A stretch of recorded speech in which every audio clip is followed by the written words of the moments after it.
收听12月31号的迦南之声，我是世谦牧师平安。我们今天要来分享尼希米记的最后一章，而今天也是2022年的最后一天。尼希米记13章要跟我们分享重新定位最要紧的事。我们重新定位最要紧的事是什么呢？在马太福音6章33节，今天 RPG 祷告的经文就告诉我们了。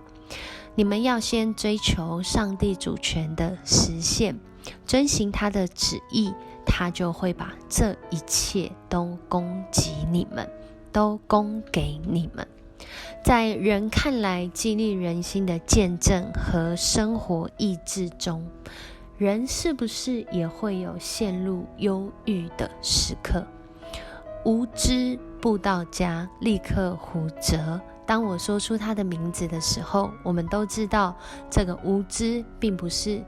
我们一般认为的那个知识的知，而是没有肢体的布道家。立刻胡哲在他生命当中是一个斗士，在他生命里面，他过去跟人分享上帝的同在，并且在这其中激励了许多的人克服自己个人的局限，来依靠上帝。然而这样阳光带给人温暖的人，会不会也有陷入忧郁的时刻呢？这样的问法，当然答案是肯定的。过去的2年在疫情期间，可能是因为疫情的影响，可能是因为他个人有许多的限制，在那时候他说他好像陷入到了忧郁的时期。在这个忧郁的时期呢，他急需要心理的协助，而在这个心理协助的过程中，他仍然依靠上帝，天天祷告，也读圣经。然而在他生命中却有一个很大的难题，他自己说，我生命中最大的残疾不是我的身体，而是我的不信。在这个不相信，在这个小信，在这个只有一点点相信的经历里面，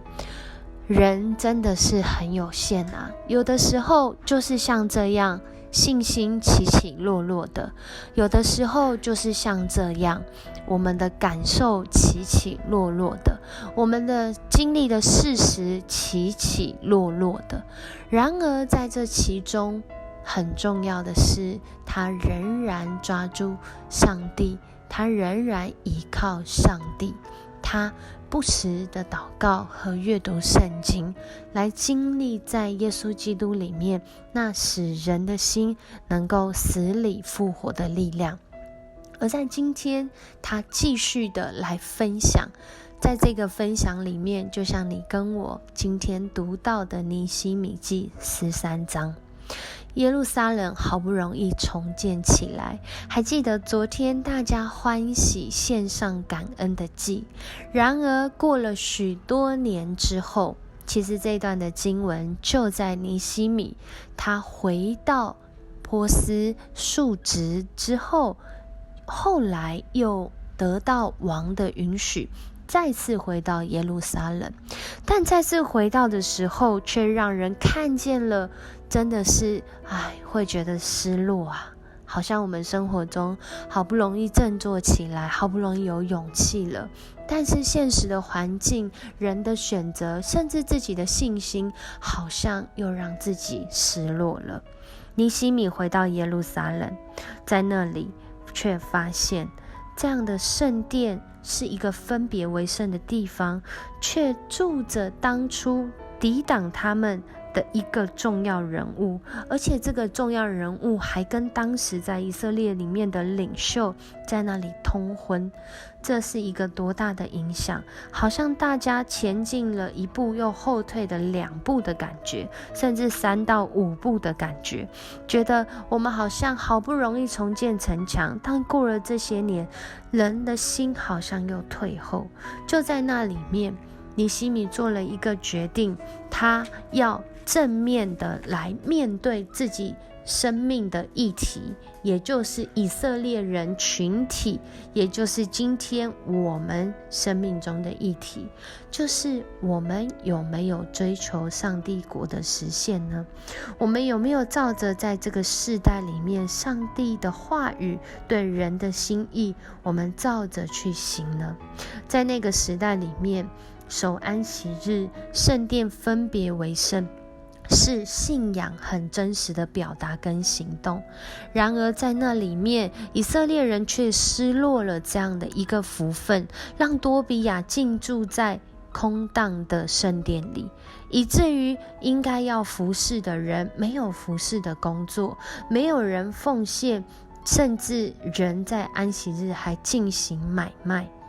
这些利未人必须要去外面去谋求其他的生计，没有在圣殿侍奉，圣殿变得荒凉，安息日竟然还有人在那个城里做买卖，这在当时来说真的是违背了上帝对人在安息日要安息的心意。尼希米他确定要回头，要回转，并且要带领以色列人再一次，在这里他还警告这些三番两次想要试探尼希米是否真的下定决心要人回到上帝的面前。尼希米真的是很直截了当，不仅是警告，而且还告诉他们，若是他们再这样试探，尼希米要硬起来对付他们。在那时候开始，这些商人，这些以为在信仰当中模棱两可失落的人，再次有回转的机会。而在这其中，不论我们怎么做，人或许有他想说的话，人或许会质疑你的动机，人或许会挑战信仰权柄。然而在这里面，我要说，真是日久见人心。我们看从尼希米记第1章到第13章，我们就一直看到尼希米不管是做各样的事，他都回转向上帝，他祈求上帝来纪念他所做的事。讲白一点，就是他很清楚的向上帝说，他所做的一切事情是为要求上帝的纪念，是要对上帝负责，而且是上帝自己要来审判。在这过程里面，我们看见很重要的，当尼希米他寻求上帝的国和上帝的义，许多的以色列人们也来效法，更是离开了过去又失落在那个得罪上帝的光景中。还记得吗？重建城墙之前，城墙会败落，城门被火焚烧的原因，就是因为以色列人离开了上帝。然而今天他们好不容易振作起来，重建城墙，献上欢喜感恩的祭，但过了多年之后又失落，而这失落的原因竟跟上次是一样的。人真的是很有限，人会失落，甚至人会失败，但是我们的上帝不失败，他用他无尽的慈爱来邀请我们，来告诉我们，在今天12月31号，生命中最要紧的事是要重新定位我们是什么样的身份。所以这个事没有写错字哦，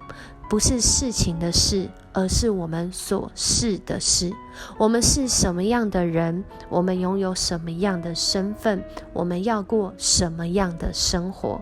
在12月31号，世谦牧师要邀请你一起来跨年祷告会，一起来到上帝的面前，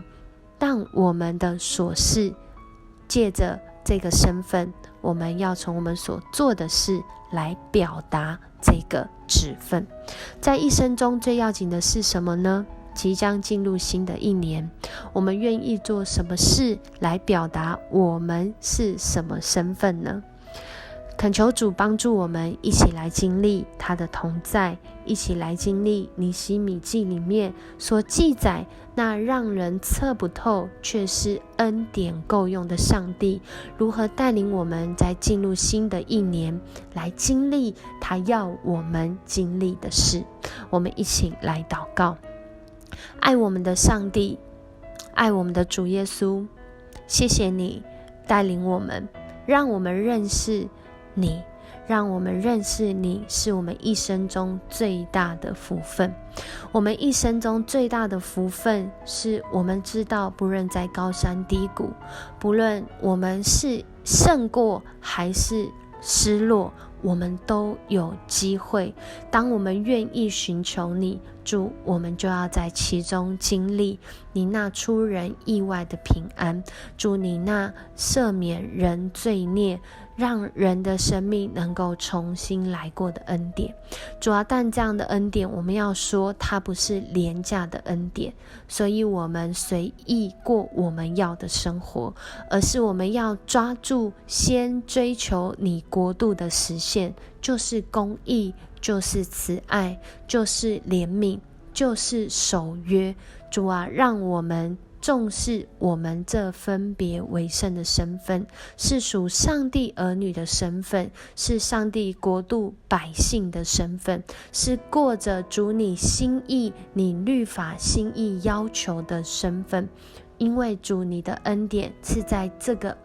恩典里面让我们述说不尽。主啊，也求主你帮助我们，让我们明白自己的身份。当我们知道自己的身份，主，我们也要透过我们的行动来表达我们是这个身份，是你儿女的身份，是按着你心意来生活的身份，更是透过这样的生命，主啊，是要叫人因我们得福的身份。主啊，在这开始在这结束要开始新的一年的时候，主你带领我们再次的来立志，再次来重新定位，赦免我们过去在这一年当中得罪你的，也恳求主你继续坚固我们在新的一年要是神儿女的身份。谢谢你帮助我们，而我们所做的一切的动机你都知道。主，你也必要引领你的儿女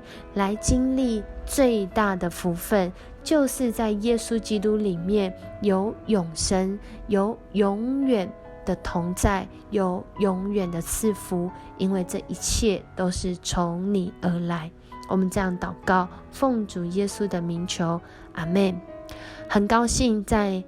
今年一年当中，迦南之声陪伴大家，我们要在新的一年继续相会。我是世切牧师，愿上帝赐福你，在2023年经历上帝他的同在，经历他的信实，更是经历他国度实现在你的生命中。我们明年见。